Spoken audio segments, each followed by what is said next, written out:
1947 میں جب پارٹیشن ہوتی ہے تو وہاں پر جو ریاستیں تھیں اور وہاں پر جو پروونسز تھیں ان کو دو آپشنز دیے جاتے ہیں کہ یا تو آپ پاکستان کے ساتھ الحاق کر لیں یا پھر انڈیا کے ساتھ کر لیں.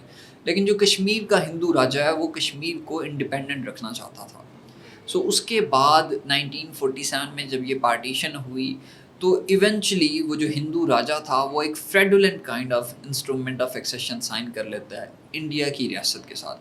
اس کے بعد انڈیا کی فورسز جو ہے وہ سری نگر میں جو ہے اتر جاتی ہیں اور وہاں پر پاکستان اور انڈیا کے درمیان پہلی جنگ ہوتی ہے. آلدو کچھ پارٹ جو ہے وہ کشمیر کا پاکستان کے پاس آ جاتا ہے, کچھ انڈیا کے پاس رہ جاتا ہے.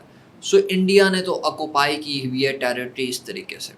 اسی طریقے سے آپ دیکھیں کہ جب پیلسٹائن اسرائیل کانفلکٹ کے ڈائنامکس کو آپ دیکھتے ہو تو جوئش پاپولیشن بھی مائیگریٹ کر کے آتی ہے فلسطینین لینڈ کے اوپر اور پھر ایونچولی اپنی ریاست جو ہے وہ اناؤنس کر دیتے ہیں 1948 with the help of West. اس سارے کانفلکٹ میں جو ویسٹ کا رول ہے آپ اس کو نیگلیکٹ نہیں کر سکتے. اب پیلسٹائن اسرائیل کانفلکٹ اس وجہ سے ہوتا ہے کیونکہ آپ نے وہاں پہ ایک اسرائیلی ریاست بنا دی اور وہ ریاست آپ نے پیلسٹینین لینڈ کے اوپر بنائی. اس کے بعد سے وہ جو کانفلکٹ شروع ہوا وہاں پہ اسرائیل اللیگل آکوپیشن کرتا ہے. 1967 کی وار ہے, 1948 کی وار ہے, پھر 1971 کی وار ہے. ان ساری جنگوں میں اسرائیل جو ہے اپنی ٹیریٹری ایکسپینڈ کرتا گیا, یونائٹڈ نیشن کا جو چارٹر ہے اس کی وائلیشن کرتا گیا, ہیومن رائٹس کی وائلیشن کرتا گیا. سو یہ ان دونوں ریاستوں کے درمیان آپ کے سامنے پہلی سملیرٹی ہے کیونکہ آپ دیکھیں پیلسٹائن میں ملٹری رول آپ کو دکھائی دیتا ہے, یہی ملٹری رول تو آپ کو کشمیر میں بھی نظر آ رہا ہے. پیلسٹائن میں آپ کو سیٹلمنٹ اللیگل سیٹلمنٹ نظر آتی ہے اور اسی طریقے سے کشمیر میں بھی جب سے آرٹیکل 375 کی ریووکیشن ہوئی ہے, آرٹیکل 370 کی ریووکیشن ہوئی ہے, اس کے بعد سے آپ دیکھیں کہ وہاں پر ڈیموگرافک چینجز کی جا رہی ہیں, ایکسپینڈ کیا جا رہا ہے چیزوں کو, جو گھر ہیں ان کو ڈیمالش کیا جا رہا ہے. یہی پریکٹس آپ کو مور اور لیس اسرائیل بھی کرتا ہوا نظر آتا ہے پیلسٹائن میں. سو یہ ایک پوائنٹ ہو جاتا ہے سملیرٹی کا. دوسرا پوائنٹ یہ ہے کہ دونوں ریاستیں ریپریشن کے اوپر بلیو کرتی ہیں. ہیومن رائٹس وائلیشن فلسطین میں غازہ میں کس طریقے سے ہو رہی ہے وہ بتانے کی ضرورت نہیں ہے, اور اسی طریقے سے ہیومن رائٹس وائلیشن جو ہے آپ کو انڈیا میں بھی نظر آتی ہے, پرٹیکولرلی ان انڈین کشمیر. چاہے وہ ریسنٹ پہلگام کا ہی انسیڈنٹ کیوں نہ ہو, وہاں پر بھی آپ نے دیکھا ہے کہ اس کے بعد سے کافی سارے جو مسلمانوں کے گھر تھے ان کو ٹارگٹ کیا گیا, ان کے اوپر اٹیک کیا گیا.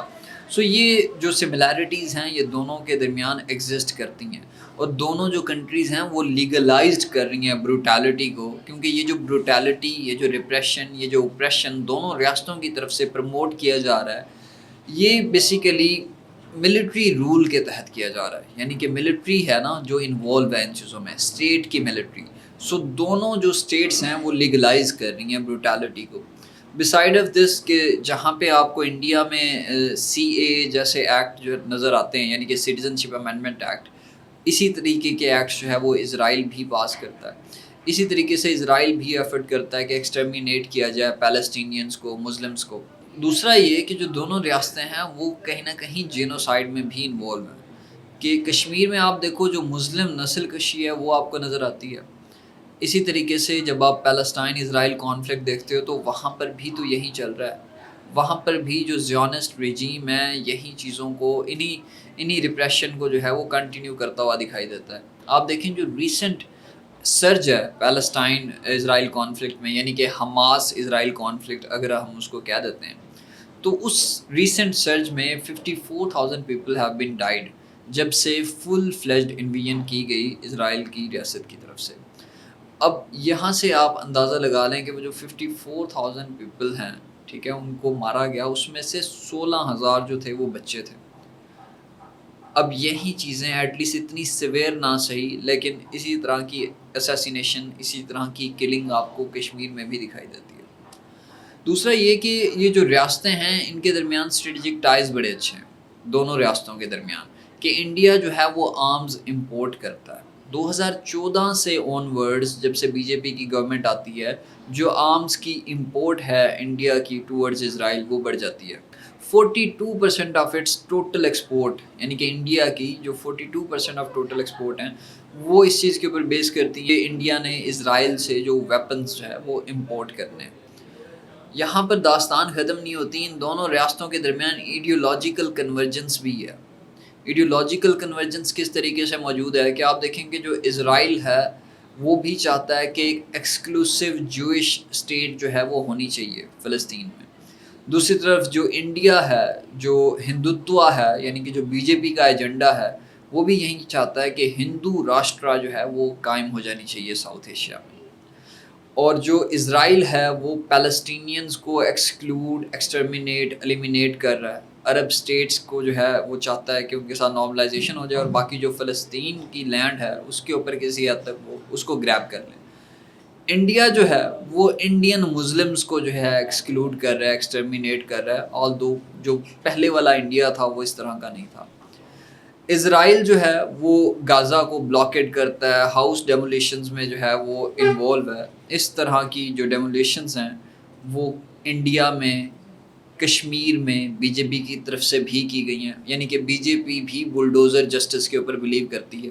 اگر میں بات کروں ہیومن کاسٹ کی تو سنس 1990s تقریباً 70,000 people have been killed in Kashmir, جبکہ 10,000 پیپل جو ہے دے آر ڈسپیئرڈ. اسی طریقے سے ڈسپیئر کرنے کی جو ایفرٹس ہیں، جو پریکٹسز ہیں، وہ اسرائیل میں بھی فیمس ہیں کہ انہوں نے کیسے مسلمان جو ہے، جو مسلم پرٹیکولرلی جو عرب مسلم ہے اور جو پیلسٹینین مسلم ہے، ان کی ڈسپیئرنس کے کیسز جو ہے آپ کے سامنے آتے ہیں. اور جو ریسنٹ سرج ہے غازہ کا وہ تو آپ نے دیکھا ہی ہے کہ کس حد تک جو آن سلاٹ ہے وہ کنٹینیو کیا گیا بنجامن نیتن یاہو کی طرف سے. بسائڈ آف دس کہ ہیومن رائٹس واچ اور باقی جو ڈفرینٹ آرگنائزیشنز ہیں وہ بارہا کہتی رہی ہیں، وارننگ دیتی رہی ہیں کہ آپ اسے کنٹینیو نہ کریں، اسے ہالٹ کرنے کی ضرورت ہے. دونوں ریاستیں کلیکٹیو پنشمنٹ کے فنامنا کے اوپر بلیو کرتی ہیں. جیسے کشمیر میں پہلگام ہوا تو کلیکٹیو پنشمنٹ کے تحت لوگوں کے گھروں کو اڑا دیا گیا بی بی سی کی رپورٹ کے تحت کشمیر میں. اسی طرح کی کلیکٹیو پنشمنٹ تو اسرائیل بھی دے رہا ہے حماس کو کہ 7 اکتوبر ہوتا ہے اور اس کے بعد سے اسرائیل نہ تو سویلینز میں جو ہے کوئی ڈفرینشیٹ کرتا ہے کہ ملٹری کون سی ہے اور سویلینز کون سے ہیں، بچے کون سے ہیں. 16,000 بچے جو ہے اسرائیل نے ایلیمینیٹ کر دیے. یعنی کہ کلیکٹیو پنشمنٹ، سب کو پنشمنٹ ملے گی. جو عرب مسلم ہے یا پیلسٹینین مسلم ہے اس کو ہم نے ایلیمینیٹ کرنا ہی کرنا ہے. ایک تو یہ ان کے درمیان سملیرٹی ہے. اس کے علاوہ ان کے درمیان ایک اور بھی سملیرٹی ہے کہ دونوں ریاستوں میں جو اسلاموفوبک ریمارکس ہیں وہ پروموٹ کیے جاتے ہیں. مسلمز کو ٹارگٹ کیا جاتا ہے، مائنورٹیز کو جو ہے وہ ٹارگٹ کیا جاتا ہے. سو دس از دی ریزن کہ میں ان دونوں لیڈرز کو، ایک کو بچر آف کشمیر جبکہ دوسرے کو بچر آف غازہ کنسیڈر کروں گا due to these similarities which I have discussed with you. So یہ تھی ہماری آج کی ویڈیو. آپ سے ملاقات ہوگی اگلی ویڈیو میں.